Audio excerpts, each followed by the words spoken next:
La plus grande tristesse dans la vie d'Emily Dequesne ne vient pas de sa carrière, ni de ses échecs à l'écran, ni de ses relations personnelles insatisfaisantes. Sa plus grande tristesse est venue de sa longue bataille contre le cancer.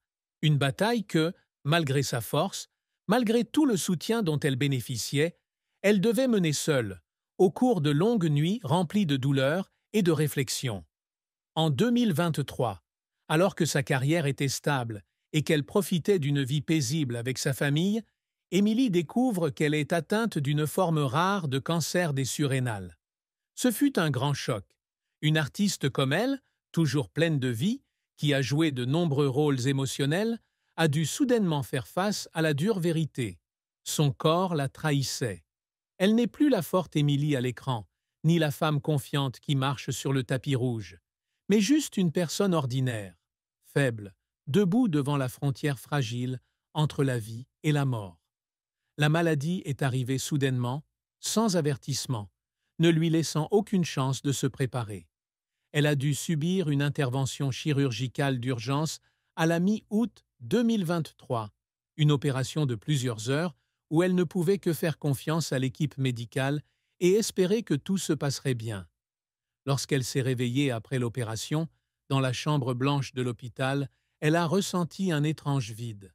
Elle avait joué des personnages malades et joué des scènes douloureuses à l'écran, mais aucun rôle ne pouvait la préparer à ce que ce serait d'être réellement une patiente.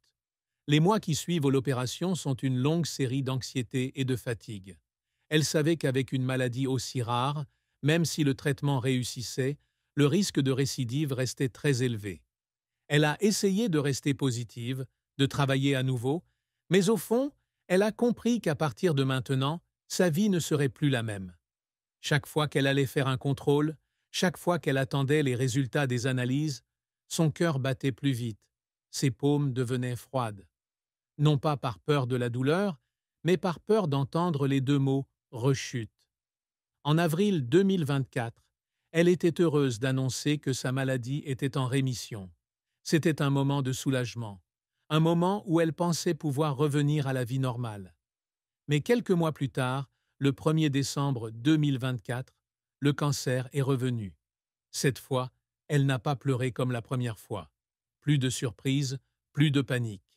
C'était juste une profonde tristesse, un sentiment d'impuissance qu'elle ne pouvait partager avec personne. Elle s'était préparée à cela, mais cela ne rendait pas la situation moins douloureuse. Au cours des jours où elle a dû faire face à la maladie, elle s'est rendue compte que le plus difficile n'était pas la douleur physique, mais le changement dans le regard des gens qui l'entouraient. Amis, famille, collègues, tous la regardaient avec une inquiétude, une sympathie qu'elle ne voulait pas recevoir. Elle ne voulait pas être une patiente pitoyable à leurs yeux. Elle voulait continuer à être l'Émilie d'autrefois, forte, indépendante, résiliente. Mais il y avait des moments où elle voulait juste abandonner, voulait juste que quelqu'un la serre fort et lui dise que tout irait bien, même si elle savait que cela n'arriverait peut-être jamais. Outre la tristesse de sa maladie, Émilie Dequesne a également dû faire face à des défis dans sa carrière. En tant qu'actrice, elle comprend que le succès n'est pas facile et que le maintenir est encore plus difficile. Ayant commencé sa carrière très jeune, elle a eu la chance de connaître un début dont beaucoup de gens rêvent. En 1999, à seulement 18 ans, elle remporte le prix d'interprétation féminine au Festival de Cannes pour son rôle dans Rosetta. Ce fut un succès retentissant, un tournant qui la transforma d'actrice inconnue en star connue dans toute l'Europe. Mais avec la gloire vient la pression. Elle ne voulait pas être une one-hit star. Elle ne voulait pas qu'on se souvienne d'elle pour un seul film. Elle veut prouver qu'elle n'est pas seulement une jeune actrice chanceuse, mais une véritable artiste. Au cours des années suivantes, elle se lance dans son travail avec une détermination farouche. Elle n'a pas peur de tenter des rôles difficiles et des films indépendants peu connus. Elle a pris ce risque car elle croyait que jouer la comédie n'était pas seulement une question de célébrité, mais aussi d'art, de raconter des histoires significatives. Mais tous les films ne sont pas des succès. Il y a des projets dans lesquels elle met beaucoup d'efforts, mais qui ne sont pas bien reçus par le public. Il y avait des rôles pour lesquels elle avait passé des mois à se renseigner, pour finalement être oubliée. Ses échecs lui ont fait mal, mais ce qui lui a fait le plus mal, c'était le doute qu'elle avait en elle-même. Elle se demandait si elle avait vraiment du talent. Le succès initial était-il simplement dû à la chance? Ai-je encore la force de continuer? Ces questions la hantaient pendant de longues nuits blanches, quand elle était assise seule dans le salon, regardant des scripts inachevés sur la table, ne sachant pas si elle devait continuer ou abandonner. Mais ensuite, elle s'est relevée. Elle savait qu'elle ne pouvait pas abandonner, qu'elle ne pouvait pas laisser la peur la vaincre.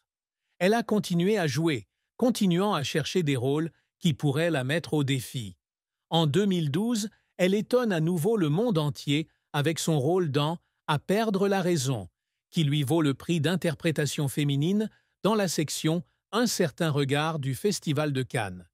Ce fut un moment qui prouva qu'elle n'était pas seulement une actrice du passé, mais une artiste qui pouvait exister et briller à n'importe quelle époque.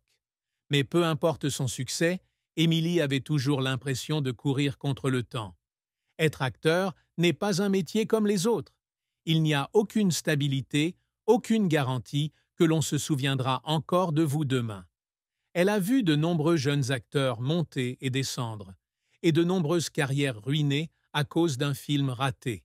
Et elle savait qu'un jour, qu'elle le veuille ou non, les projecteurs s'éteindraient.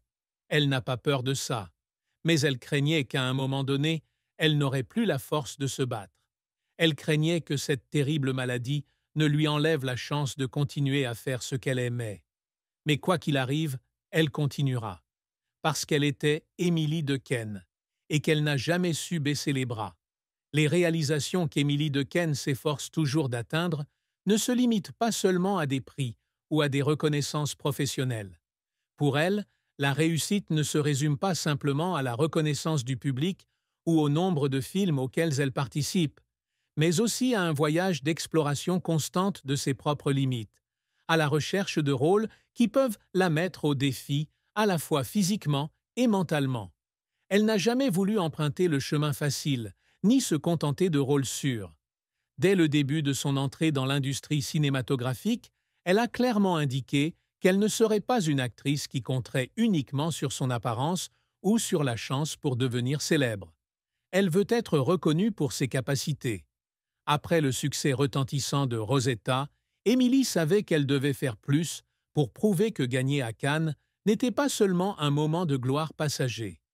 Elle s'est lancée dans son travail avec beaucoup de passion, s'essayant à de nombreux genres cinématographiques différents, du drame à la psychologie, en passant par l'action et l'horreur. Elle accepte des rôles complexes, parfois même difficiles à comprendre pour le public, simplement parce qu'elle croit que chaque personnage, chaque film, est une opportunité d'apprendre et de grandir. L'une des choses qu'Émilie a toujours désiré est de travailler avec des réalisateurs qu'elle admire. Elle ne veut pas seulement jouer dans des films, mais aussi faire partie d'œuvres d'art profondes, de films qui véhiculent des messages forts sur la vie, les gens et la société. C'est pourquoi elle choisit souvent des films indépendants, des projets moins commercialisés, mais à forte valeur artistique. Même si cela signifiait qu'elle ne deviendrait peut-être pas une star du box-office, elle s'en fichait. Ce qui est important pour elle, c'est de vivre avec passion, de se remettre en question et de se consacrer à l'art. L'un de ses rôles les plus marquants est celui du film À perdre la raison de 2012, qui raconte l'histoire d'une femme prise dans une spirale de dépression et de tragédie familiale. Un rôle qui l'oblige à libérer toutes ses capacités d'actrice intérieure. Pour se préparer à ce rôle, Émilie a passé des mois à faire des recherches sur la psychologie du personnage, à se renseigner sur les femmes souffrant de dépression post-partum, à essayer de mettre les émotions les plus authentiques dans chaque scène. Et ces efforts portent leurs fruits puisqu'elle remporte le prix d'interprétation féminine au Festival de Cannes, section Un certain regard, affirmant une fois de plus sa place dans le cinéma européen. Malgré ses nombreuses réalisations dans sa carrière, Émilie ne s'arrête jamais. Elle a toujours senti qu'elle avait encore beaucoup à apprendre, beaucoup à découvrir. Elle souhaite essayer de nouveaux genres cinématographiques, travailler avec de jeunes réalisateurs et participer à des projets de films innovants, où elle peut s'éloigner de son image familière. Pour elle, le cinéma n'est pas seulement un travail, mais aussi un voyage émotionnel où elle peut s'exprimer d'une manière qu'elle ne peut pas faire dans la vraie vie. Outre la carrière, l'amour et le mariage jouent également un rôle important dans la vie d'Emily Dequesne. Mais contrairement au film romantique